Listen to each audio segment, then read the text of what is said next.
প্রিয় দর্শক, বর্তমানে টার্কি যেভাবে এগিয়ে চলছে তাতে আমরা আশাবাদী যে খুব শীঘ্রই বাংলাদেশের টার্কি শিল্পে বিশাল এক আমূল পরিবর্তন আসবে। সেই পরিবর্তন ধারাবাহিকতায় আমরা বাংলাদেশের বিভিন্ন জায়গায় টার্কি ফার্ম করে তুলছি। আমরা পার্টনার ফার্মিং করছি এবং যেখানে সম্ভব নিজেরা ফার্ম করছি, কারো সহযোগিতা নিচ্ছি। এভাবেই আমাদের ফার্মিং কার্যক্রম এগিয়ে যাচ্ছে। এরই ধারাবাহিকতায় আমরা চট্টগ্রামে যারা টার্কি খামার করতে চান তাদের সুবিধার্থে তারা যেন সহজে টার্কি পেতে পারেন, তারা যেন আমাদের আর ঢাকায় আসতে না হয় বা বিভিন্ন জায়গায় যেতে না হয়, তাই আমরা আপনাদের নিকটবর্তী সিটি ফটিকছড়িতে একটি টার্কি খামার করেছি। আপনারা যারা চাচ্ছেন তো ফটিকছড়ি থেকে টার্কি খামার থেকে টার্কি সংগ্রহ করবেন, তারা ইচ্ছে করলে এই খামার থেকে টার্কি সংগ্রহ করতে পারেন। আমরা বিভিন্ন বয়সের টার্কি এখানে রাখবো। আমাদের ফার্মটি মূলত ব্রিডিং ফার্ম হবে। তা আমরা এটা বিশ্বাস করি যে এককভাবে নয়, সম্মিলিতভাবে যদি ফার্মিং ম্যানেজমেন্টটা সুন্দর হয় এবং অনেক ফার্ম এক এলাকায় গড়ে উঠে, তাহলে বাজারজাত করার সুবিধা হবে। তাই আমরা চাই অনেকে একসঙ্গে ফার্ম করতে। তাই আপনাদের সুবিধার্থে যারা নতুন করে ফার্মিং করতে চাচ্ছেন তারাও আপনারা আমাদের সহযোগিতা নিতে পারবেন। আমরা যেহেতু বাংলাদেশের প্রথম থেকেই টার্কি ফার্ম নিয়ে কাজ করছি, আজ যে পরবর্তী সফলতার সহিত আমরা আমাদের ফার্মিং কার্যক্রম চালিয়ে যাচ্ছি। বাংলাদেশের বিভিন্ন জায়গায় ইতিমধ্যে আমাদের মাধ্যমে টার্কি খামার স্থাপন হয়েছে এবং তারা টার্কিতে সুফল পাচ্ছে। বর্তমানে টার্কি বাজারজাতকরণ তেমন সমস্যা হচ্ছে না, যেহেতু ফার্মিং পর্যায়ে রয়ে গেছে। ফার্ম টু ফার্ম এবং একজন থেকে আরেকজন উজ্জীবিত হয়ে ফার্ম টার্কি ক্রয় করছে। তো চিটাগংয়ে যারা টার্কি ক্রয় করতে চান তারা আমাদের কাছ থেকে আমাদের ফার্ম থেকে টার্কি সংগ্রহ করতে পারবেন। আমরা বিভিন্ন বয়সের বিভিন্ন কালারের টার্কি সেল করে থাকি। যেহেতু আমাদের ঢাকায় একটি ব্রাঞ্চ রয়েছে, ঢাকা উত্তর বাড্ডাতে, আমরা এখানে সেবাগুলো দিয়ে থাকি। এখন আমাদের সেবা সম্প্রসারণ করার জন্য আমরা এখন চট্টগ্রামে ফটিকছড়ি থেকে সেবাটা দিব। এক্ষেত্রে ফার্মটি পরিচালনা করবেন ইমতিয়াজ চৌধুরী। তিনি মূলত আমাদের সাথে অনেকদিন, আমার ভাগ্নে হন সম্পর্কে, অনেকদিন ঢাকায় আমার উত্তর বাড্ডাস্থ যে ফার্মটা ছিল সেই ফার্মটায় থেকেছেন প্রায় 6-7 মাস হলো।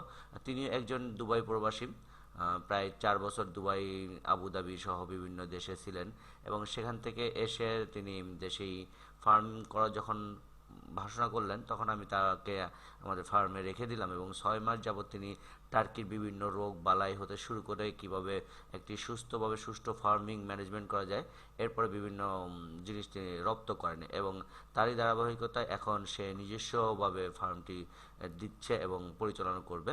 তা আশা করি তিনি ফার্মিংটা ভালো মতো করতে পারবেন এবং এখান থেকে নতুন যারা খামারি হতে যান তাদেরকে সার্বিক সহযোগিতা দিতে পারবেন।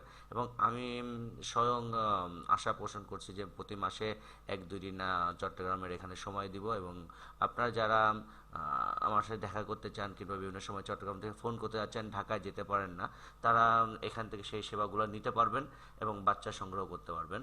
আমরা সুস্থ বাচ্চা দেওয়ার জন্য কাজ করে যাচ্ছি। দেশে আমাদের অনেকগুলো ফার্ম আমার তত্ত্বাবধানে পরিচালিত হচ্ছে এবং তারা খুব ভালোভাবে ফার্মটি ম্যানেজমেন্ট করে যাচ্ছে। তো কথা হলো এটা, যদি আপনি সুস্থভাবে এবং পরিপূর্ণ ভালো ম্যানেজমেন্ট করতে পারেন, ব্যবস্থাপনাটা যদি আপনার সুন্দর হয়, বায়োসিকিউরিটি মেনটেন করে টার্কির যে চাহিদা প্রয়োজন সেই সকল চাহিদা আপনি পূরণ করতে পারেন এবং টার্কিটা লালন পালন করতে পারেন, তাহলে টার্কি থেকে আপনি ভালো একটা রেজাল্ট আশা করতে পারেন। অন্যথায় দেখা যাবে যে আপনি টার্কি থেকে সেই ধরনের রেজাল্ট পাবেন না এবং যতটা উৎসাহ নিয়ে আপনি টার্কি খামার করতে আছেন ততটুকু উৎসাহ হারিয়ে ফেলবেন। তো বন্ধুরা, আপনাদের প্রতি একটি অনুরোধ যে আপনারা যারা টার্কি খামার করতে চাচ্ছেন তারা প্রথমে যারা অভিজ্ঞ খামারি হয়েছে, ইতিমধ্যে বাংলাদেশে প্রায় 1 বছর হয়ে গেল টার্কি খামারগুলো সম্প্রসারণ হচ্ছে, বাণিজ্যিকভাবে মানুষ করছে। এর আগেও টার্কি ছিল কিন্তু ওভাবে মানুষ ফার্মিং আকারে টার্কি করেনি, শৌখিনভাবে টার্কি লালন পালন করেছিল। বর্তমানে সকলে কমার্শিয়াল দৃষ্টিভঙ্গি থেকে টার্কি কে বেছে নিয়েছে এবং কমার্শিয়ালভাবে টার্কি করতে যাচ্ছে এবং বেকারত্ব দূরীকরণের একটি মাধ্যম হিসেবে টার্কিকে বাছাই করে যাচ্ছে। সরকারি বেসরকারি বিভিন্ন সংস্থা আমাদের সাথে এগিয়ে এসেছে এবং তারাও করছে। এমনকি অনেক বড় বড় ইনভেস্টর টার্কি ক্ষেত্রে বেশ ভালো ইনভেস্ট করেছে। অনেকে হয়তো অনলাইনে আসছে না, আপনারা তাই দেখছেন না, কিন্তু ইতিমধ্যে বাংলাদেশে বেশ বড় বড় টার্কি খামার হয়ে গেছে। আশা করি এর সুফল আমরা খুব শীঘ্রই পাবো। ইতিমধ্যে বিভিন্ন ধরনের কথাবার্তা প্রচলিত আছে আমাদের সমাজে যে ইম্পোর্টেড প্রেগনেন্ট বাচ্চা নিয়ে অনেক নেতিবাচক কথাবার্তা অনেকে আমরা সোশ্যাল মিডিয়াতে দেখে থাকি, শুনে থাকি। আমি আসলে তাদেরকেও দোষারোপ করব না। যে ভুক্তভোগী, যে ক্ষতিগ্রস্ত হয়, সে তার মনোভাবটা সোশ্যাল মিডিয়াতে প্রকাশ করছে, এটা একটি বড় মাধ্যম। তো আপনাদের সম্মানের সহিত বলছি ভাইয়েরা, আপনারা একটু চিন্তা ভাবনা করে দেখুন আপনার ফার্মিংটা করার সময় সঠিকভাবে করেছেন কিনা, আপনার কী ধরনের দুর্বলতা ছিল। আপনি যদি সেগুলো বের করতে পারেন তাহলে দেখবেন আপনি উপকৃত হবেন। রিসেন্টলি আমি দেখলাম একজনে প্রায় আমাদের কাছ থেকে 40টি বাচ্চা নিয়েছিল। সে বিভিন্নভাবে সোশ্যাল মিডিয়াতে বলছে পাখি খারাপ, রানীক্ষেত হয়ে টার্কিগুলো মারা গিয়েছে। আমি জানি না এটা কী ধরনের রানীক্ষেত। রানীক্ষেত যদি হয় একটি ফার্মে, সেই ফার্মের পুরো ফার্মটি ধ্বংস হয়ে যেতে পারে। 10টি মুরগি মারা গেল আর 40-30টি মুরগি বেঁচে আছে, এই ধরনের কথাবার্তা আসলে অলৌকিক গল্প ছাড়া আর কিছু নয়। বিভিন্ন ধরনের অব্যবস্থাপনার কারণে এটা হতে পারে। যেহেতু শীতকালটা গেল, বেশ ঠান্ডা ছিল, অনেক রোগবালাইয়ের প্রাদুর্ভাব তখন দেখা দিয়েছে। রানীক্ষেত যদি হয় তাহলে ফার্মের সবগুলো বডি মারা যায়, এবং রানীক্ষেতের আসলে হয়ে যাওয়ার পর তেমন কোনো চিকিৎসা নেই। তো 10টি মরে গেছে, 30টি বেঁচে আছে, তখন যে রানীক্ষেতে দোয়াই দেবেন আসলে সেটা সঠিকভাবে বৈজ্ঞানিক কথাবার্তা না। তো আপনাকেও সম্মানের সহিত বলছি, আপনারা যারা এই ধরনের ক্ষতিগ্রস্ত হয়েছেন তারা একটু নিজেদের ভুলগুলো দিকে তাকান, দেখবেন যে আপনাদের ভুলের কারণে হোক কিংবা অন্য অব্যবস্থাপনার কারণে হোক টার্কি খামারটা আপনারা ক্ষতির সম্মুখীন হয়েছেন।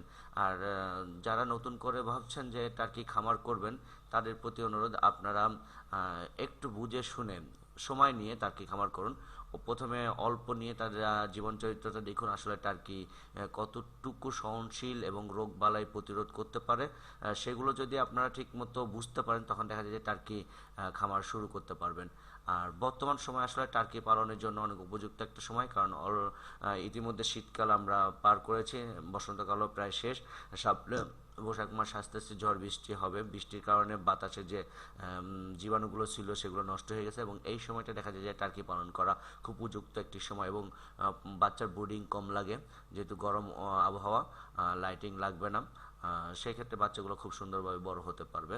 আমরা এই পর্যন্ত গত 1 বছরে টার্কি নিয়ে যখন কাজ করতে গিয়েছি দেখেছি যে টার্কির ঠান্ডাজনিত সমস্যাটা সবচেয়ে বেশি, এবং শীতকালেই বেশি টার্কি মারা যায় কিংবা অসুস্থ হয়ে পড়ে, বিভিন্ন রোগের প্রাদুর্ভাব দেখা দেয়।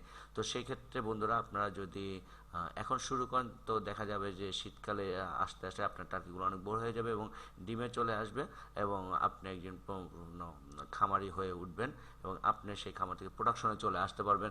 এবং নিজের বাচ্চাগুলোকে যদি আপনি সুন্দর করে লালন পালন করতে পারেন তাহলে আর বিদেশি বা ভিনদেশি বাচ্চার প্রতি আমাদের জন্য ওয়েট করতে হবে না কিংবা নির্ভরতা থাকবে না। তখন আমরা দেশীয় বাচ্চা বলতে দেশে এখন যে প্যারেন্টসগুলো উৎপাদন হচ্ছে, দেশে উৎপাদনকারী খামার থেকে আমরা বাচ্চা সংগ্রহ করে টার্কি লালন পালন এবং নতুন খামার গড়তে পারবো। তো বন্ধুরা, আপনারা যারা এই ভিডিওটি দেখছেন আশা করি কিছুটা হলো বুঝতে পেরেছেন যে আসলে আমাদের কী ধরনের কী সমস্যাগুলো। আমরা যদি সঠিকভাবে ট্রিটমেন্টটা করতে পারি, ভ্যাকসিনেশনটা নিয়মিত দিয়ে থাকি এবং পরিষ্কার পরিচ্ছন্নতা রাখি আমাদের খামারগুলোকে, তাহলে আমরা এখান থেকে ভালো একটা ফলাফল আশা করতে পারি। আর এটা মনে রাখবেন, টার্কিকে রেডি ফিড দেওয়ার চেয়ে আপনি যদি নিজস্ব পন্থায় ফুড এবং ন্যাচারাল খাবারটা দিতে পারেন তাহলে টার্কি আরও সুন্দর এবং রোগমুক্ত টার্কি আপনি পাবেন। আর যথেষ্ট পরিমাণ টার্কি ঘরটা যখন তৈরি করবেন, আলো বাতাস পর্যাপ্ত পরিমাণ আসতে পারে সেই ধরনের ব্যবস্থা রাখবেন। পরিশেষে বন্ধুরা, আসলে কথা বাড়াবো না, আপনাদেরকে এটাই বলতে চাই, আপনারা যারা চট্টগ্রামে ইদানিং আমাদের কাছে ফোন করেছেন বিভিন্ন সময় আপনারা টার্কি খামার করতে চান, তো তাদের উদ্দেশ্যে এটাই বলবো যে আপনারা এখন ফটিকছড়ি থেকেই টার্কি খামার করার জন্য টার্কি পাখিগুলো সংগ্রহ করতে পারবেন। আমাদের স্ক্রিনে দেখানো যে নাম্বারটি আছে সেই নাম্বারে যোগাযোগ করে ফোন করবেন এবং সরাসরি যেও দেখতে পারবেন। সেখানে ইতিমধ্যে আমরা 200-300 টার্কি মজুত করেছি, আশা করি আরও টার্কি আসবে, এবং আমরা পরবর্তী দেখাবো আমাদের বড় শেড একটা হচ্ছে যেখানে আমরা 10,000 টার্কির একটা শেড করতে যাচ্ছি ফটিকছড়িতেই। তো আপনাদেরকে সেটা আমরা দেখাতে পারবো কিছুদিনের মধ্যে। আমাদের আন্ডার কনস্ট্রাকশন কাজ চলছে, এবং সেই সাথে সাথে আমরা টার্কির বিভিন্ন রোগবালাই নিয়ে বিভিন্ন সংস্থার সাথে কাজ করছি। আশা করি এই বছর আমরা টার্কির অনেকগুলো দুর্বলতা শনাক্ত করতে পেরেছি। এখন থেকে সেই দুর্বলতাগুলো যাতে না হয় এবং আগামী শীতে যাতে আমাদের টার্কিগুলোর কোনো সমস্যা না হয় সেই ধরনের প্রতিরোধ ব্যবস্থা আমরা গড়ে তুলতে পারবো, এবং এগুলো আপনাদেরকে আমরা প্রতিদিন বিভিন্নভাবে জানাবো। এবং যেহেতু এখন সোশ্যাল মিডিয়াটা বেশ ভালো একটা জানানোর মাধ্যম, আমরা এই মিডিয়ার মাধ্যমে আপনাদেরকে জানাবো যে কীভাবে টার্কিগুলোকে লালন পালন করতে হবে কিভাবে করবেন, এবং আশা করি খুব শীঘ্রই আমি কিছু টিউটোরিয়াল বের করছি, কাজ চলছে। এই টিউটোরিয়ালগুলোতে আপনি টার্কির বিভিন্ন আদি প্রান্ত একদম A to Z, কখন কি করতে হবে, কোন বয়সে কী ধরনের ভ্যাকসিন দিতে হবে, সেগুলো সম্বন্ধে বিস্তারিত জানতে পারবেন। তো বন্ধুরা, আজকে এই পর্যন্তই। আশা করি আপনারা এই ফার্ম থেকে উপকৃত হবেন। এই কামনা নিয়ে আজকের মতো এখানেই শেষ করছি। আল্লাহ হাফেজ।